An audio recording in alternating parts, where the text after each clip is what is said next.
So twicky, bitch.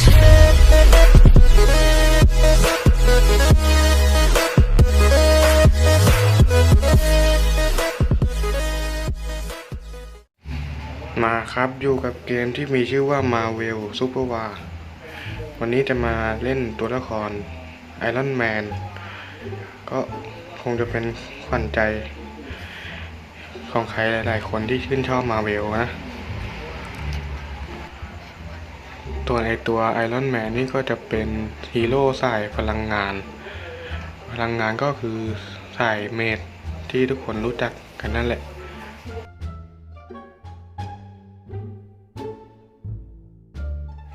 มาตัดเข้าไปในเกมกันเลยดีกว่าเดี๋ยวจะไปเล่นแล้วก็รีวิวสกิลให้ดูว่ามันมีสกิลอะไรกันบ้างก็มาเริ่มเล่นกันเลยไอตัว Iron Man นี่ก็จะมีสกิลให้กดอยู่4สกิลติดตัวเป็น1สกิลติดตัวของมันก็จะเป็นเมื่อเราใช้สกิลอะไรก็ได้1สกิลการยิงของมันครั้งถัดไปจะเป็นเพิ่มดาเมจให้มากขึ้นหรือว่าเรายิงครบตามจำนวนของมันมันจะยิงเพิ่มดาเมจให้แรงมากขึ้นตัวสกิลหนึ่งนี่จะเป็นสกิลยิงมิสไซล์หรือจรวดนั่นแหละเป็นสกิล AOE ทำความเสียหายเป็นเวทเป็นพลังงานมีความแรงนะสกิลหนึ่งนี่แรงมากของไอรอนแมนตัวนี้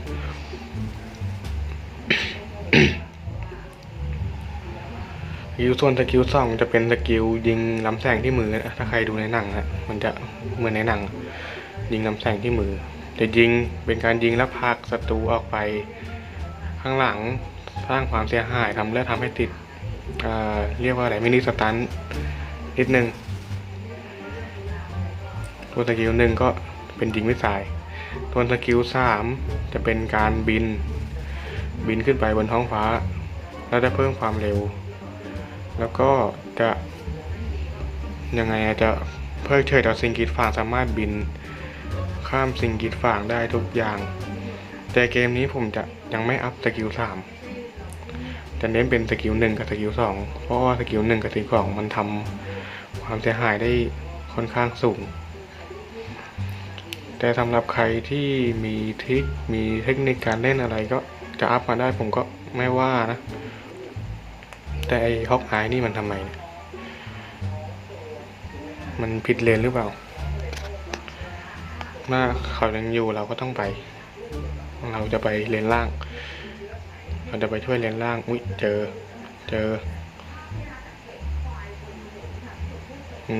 เกือบข้างเราเลนล่างเป็นยอนดูนะเจอกับล็อกเก็ตและคูนนี่ก็เป็นฮีโร่ใส่ยิงไกลเหมือนกันนี่เห็นไหมสกิล1มันแรงมากยิงมิสไซล์ยิ่งท้ายเกมยิ่งแรงฮอกอายตามมาอีกไอ้ฮอกอายนี่มันยังไงตามติดชีวิตเราเหลือเกินต้นเกมก็พยายามฟาร์มไปเรื่อย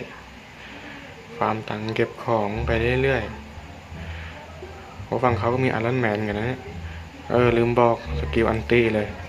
สกิลที่4สกิลอันตี้จะเป็นการยิงลำแสงที่หน้าอก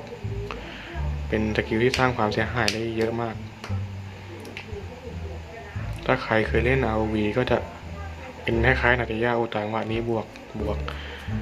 ดูเหมือนแล้วผมจะไม่รอดตรงวันนี้เรียบร้อยไม่เป็นไรแก้มือ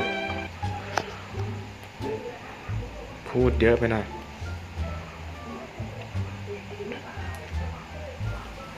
โอ้กัปตันมาเวลของฝั่งเขานี่เอาเรื่องฮอกอายก็ได้คิวไปเหมือนกัน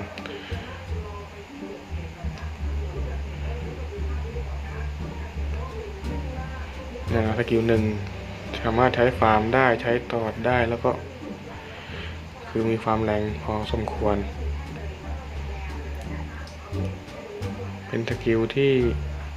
ใช้ง่ายแล้วเป็นฮีโร่ที่เล่นง่ายแล้วอีกอย่างฮีโร่ตัวนี้มันแจกฟรีล็อกอิน7 วันเราก็ได้แล้วเราไม่ต้องไปเก็บตังค์ซื้อ เดี๋ยวเราไปช่วยเลนล่างก่อนเหมือนจะมีการบวกเกิดขึ้นใช่หรือไม่จังหวะนี้นี่ไงสกิลอันติเนี่ยสกิลอันติก็จะเป็นแบบเมื่อกี้ที่กดให้ดูเป็นการยิงน้ำแสงที่หน้าอกจังหวะนี้ต้องเอาป้อมนั้นคนจริงเขาตีบ้านคนจริงตีบ้านคนจริงตีบ้าน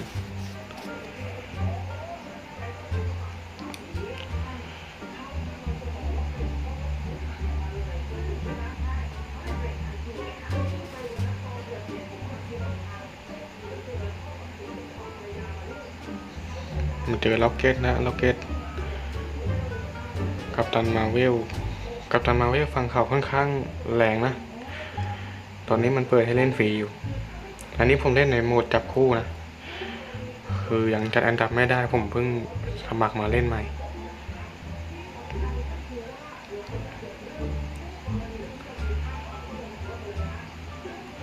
มองดูฮอกอายของเรามันเล่นค่อนข้างแปลกๆว่าป้องยิงเลนบนของเราเป็นฮักกับล็อกเก็ตและคูนเหมือนกันเจอกับฮอกอายใช่ไหมน่าใช่มีการบวกเกิดขึ้นเนี่ยนะอันตีมันจะเป็นแบบยิงที่หน้าอกแบบนั้น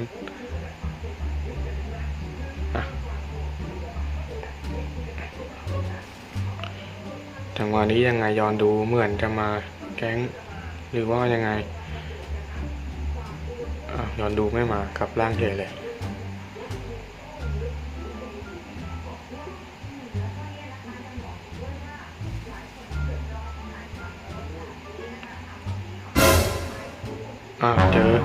เจอโจทย์จังหวะนี้ว่ายังไงทีนี่เรียบร้อย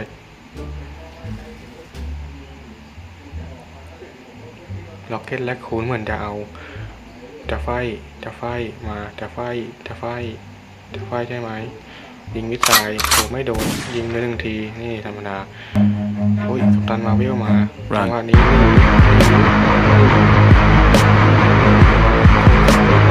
โอ้โหนี่อ่ะโอ้โหตบมือให้เลยอันนี้ก็ทีเลยไอ้น้องกลับบ้านเพิ่มเลือดก่อน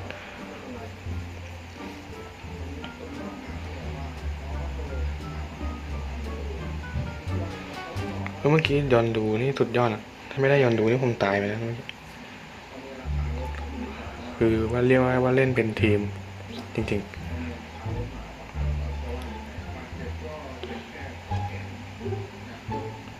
จังหวะนี้ว่าไงยิงมิดไซล์ไป1 ทีสกิลหนึ่งนี่มันมีประโยชน์นะมันสกิลที่ค่อนข้างแรงแล้วเป็นวงฟ้างแล้วใช้ได้จากระยะไกลคือคอยต่อให้เพื่อนๆได้วงนอกคือจังหวะที่มันโนเนียขี้มากกันนะเราก็สามารถช่วยต่อให้เพื่อนได้เพื่อจะได้คิวด้วย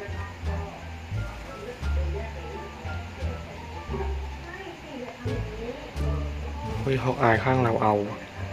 เหมือนจะได้ของเนี่ยในจังหวะแบบเนี้ยお前はもう死んでいる何เห็นไหมสกิล4มันอันตีอ่ะมันแรงนะ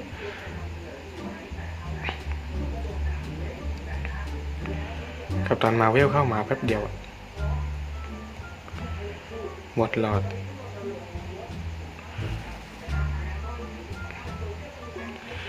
เหมือนข้างเราจะเริ่มได้เปรียบแล้ว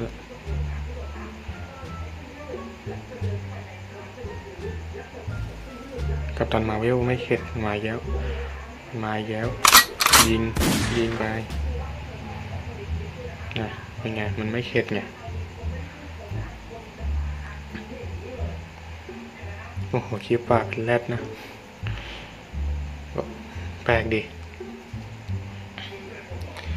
เสียงมันจะซ่าๆหน่อยนะใช้ไมค์โทรศัพท์คืองบน้อยเฮ้ยไอตัวนี้มันถ้าใครเคยดูเรื่องทอแร็กนาร็อก มันจะเป็นปีศาจที่ต่อสู้ตอนแรกไอตัวนี้มันจะเป็นเหมือนอะไรอะวัตถุวันที่บวกก่อนบวกล็อกเก็ตและคูณโหไม่ไหวต่อมันจะเป็นเหมือนดาร์คเลเยอร์ใน ROV อะที่พอเราตีมันเราจะได้มังกรใช่ไหมแต่ไอตัวนี้จะเป็นตัวมันมาช่วยเราตีป้อมจังหวะนี้บวกฉีดเรียบร้อยเห็นไหมบอกแล้วสกิลมันแรงมาก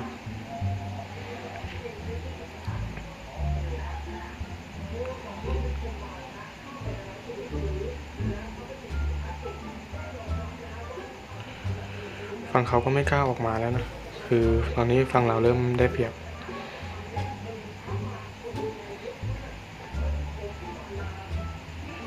นี่มันจะเป็นที่กระโดดผมก็ไม่รู้ว่าไม่ค่อยรู้เทคนิคการใช้เท่าไหร่เลยไม่ค่อยได้มาเหมือนเพื่อนเราจะเอาไอตัวเขาเรียกว่าอะไรไอดาร์คเลเยอร์นะอยู่นะเห็นไหมนั่นแหละถ้าคนรู้เทคนิคการใช้จะสามารถโดดเข้าโดดออกได้นะเนี่ยดูเนี่ยมันจะเป็นตัวแบบนี้ปล่อยออกมาไปช่วยเราตีป้อมถ้าใครไม่เนี่ยสกิล3จะเป็นแบบนี้บินผ่านสิ่งกีดขวางได้หมดน่าจะจบเกมไหมตีป้อมกับตันมาเวลมาอีกแล้วน่าจะจบแล้วแหละนะเรียบร้อยชนะไปเป็นที่เรียบร้อยจบไปเป็นที่เรียบร้อยชนะไปขอดู MVP หน่อยเป็นท้องอายที่ MVP นะมาเกิดท้ายเกมก็ขอจบคลิปแต่เพียงเท่านี้อย่าลืมกดไลค์กด Subscribe ด้วยนะครับผม